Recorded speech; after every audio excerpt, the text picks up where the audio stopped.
Ottoman സാമ്രാജ്യത്തിന്റെ കൈവശമായിരുന്ന 517 വർഷം പഴക്കമുള്ള സ്വർണ്ണ ഖുർആൻ ഇനി മലയാളിക്ക് സ്വന്തം.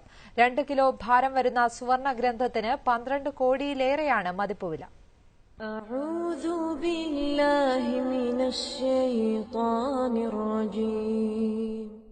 വിജ്ഞാനത്തിന്റെ താക്കോലായ ഖുർആന്റെ അമൂല്യശേഖരം കരസ്ഥമാക്കിയിരിക്കുകയാണ് നാദാപുരം സ്വദേശി ഹാരിസ്. 22 കാരറ്റ് സ്വർണത്തിൽ പൂർണ്ണമായി കൈകൊണ്ടെഴുതിയതാണ് ഇതിലെ എല്ലാ ആയത്തുകളും.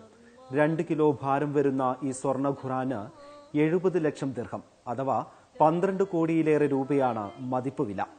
AD 16-ാം നൂറ്റാണ്ടിൽ നിർമ്മിക്കപ്പെട്ട ഈ ഖുർആൻ മലേഷ്യയിലുള്ള ഭാര്യ സഹോദരനാണ് ഹാരിസിന് നൽകിയത്. ഈ ഖുർആൻ തന്നത് എന്റെ ബ്രദറാണ്. ബ്രദറിന്റെ ഉദ്ദേശം എന്ന് വെച്ചാൽ ഇത് ചാരിറ്റിക്ക് കൊടുക്കാൻ വേണ്ടിയിട്ടും പിന്നെ യത്തീംഖാന അങ്ങനെ ഉള്ള ഉദ്ദേശത്തിലാണ് അവരിത് മേടിച്ചിട്ടുള്ളത്.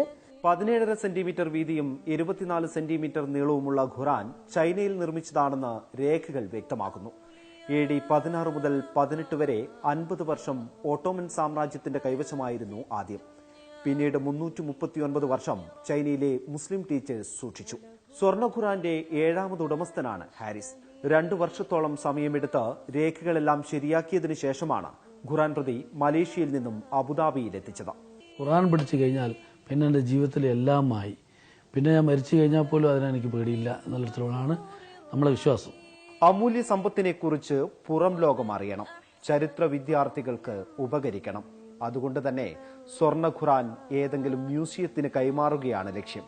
ഇക്കാര്യം അറബ് രാജകുടുംബങ്ങളുടെയും പുരാവസ്തു ഗവേഷണ കേന്ദ്രത്തിന്റെയും ശ്രദ്ധയിൽപ്പെടുത്താൻ ഒരുങ്ങുകയാണ് ഈ നാദാപുരംകാരൻ. ക്യാമറാമാൻ സുജിത് സുന്ദരേഷിനൊപ്പം KR Arun Kumar, Asianet news, Abu Dhabi.